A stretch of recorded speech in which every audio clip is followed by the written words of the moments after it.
Question number 5. Find a GP for which the sum of first two term is -4 and the fifth term is 4 times the third term.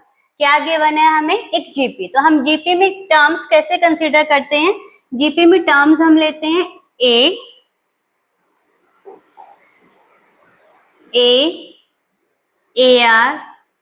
AR square, AR cube and so on. हमें given है sum of first two term is -4. Sum of first two term means इन दोनों terms का sum हमें given है -4.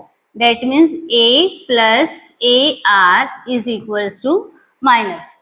And the fifth term means fifth term क्या हो गई? Means A5 is 4 times the third term.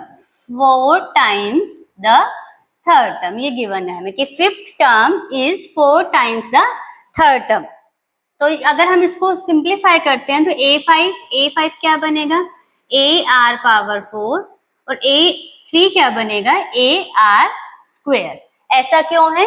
क्योंकि हमारे पास AN निकालने का फॉर्मूला, अगर GP की nth टर्म निकालनी है तो nth term of GP is given by AR power n-1. ये है हमारे पास nth टर्म ऑफ जीपी का फॉर्मूला. अब हमें A5 पता करना है तो इसलिए n की वैल्यू 5 रखेंगे, AR पावर 4. अगर A3 पता करना है तो n की वैल्यू 2 रखेंगे, AR पावर 2. तो अब हमारे पास दो इक्वेशन आ गई. First equation is A plus AR is equals to -4.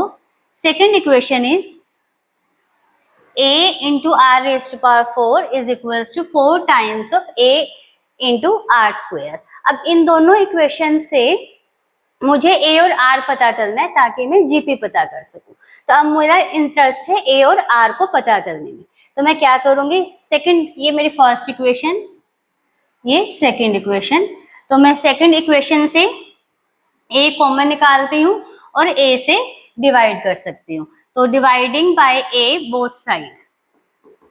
अब क्या ए से डिवाइड करना पॉसिबल है? यहाँ पे अलाउड है क्योंकि जब हम जीपी बना रहे हैं तो ए जो होगा हमारे कैसे टर्म होगे? नॉन जीरो टर्म होगे. Dividing by a both side.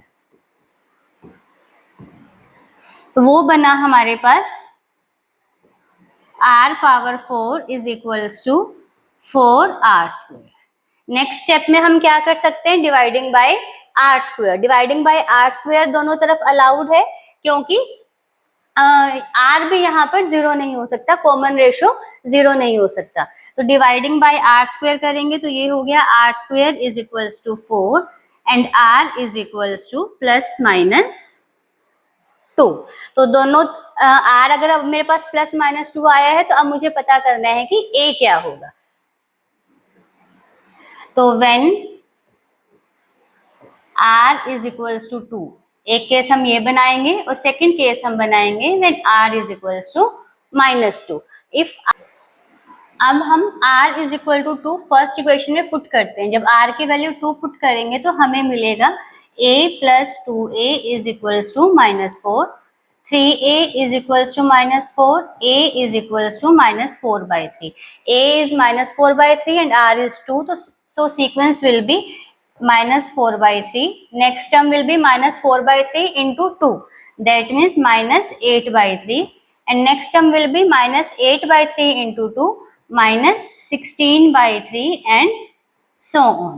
यहाँ से आएंगे तो हमें मिलेगा यहाँ -a is equals to -4, a is equals to -4. a हो गया 4, r is equals to -2. तो सीक्वेंस क्या बनेगी मेरे पास? AR 4 into -2 -8, AR square.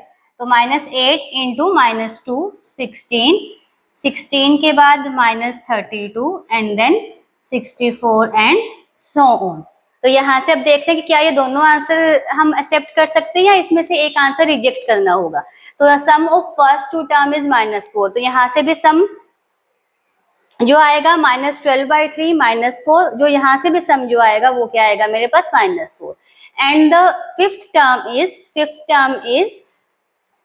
4 times the third term. तो यहाँ से आप देख रहे हैं कि जो फिफ्थ टर्म है वो क्या है 4 टाइम्स द थर्ड टर्म है। दैट मीन्स ये वाला आंसर तो मेरा करेक्ट है। अब ऐसे ही यहाँ से आगे चलेंगे तो इधर से भी सेम आएगा, जो थर्ड टर्म बनेगी मेरी -16/3, उसके बाद 32 एंड देन -64/3। तो इधर भी सेम है कि जो फिफ्थ टर्म है वो क्या है मेरी थर्ड टर्म की 4 टाइम्स है। तो दैट मीन्स दोनों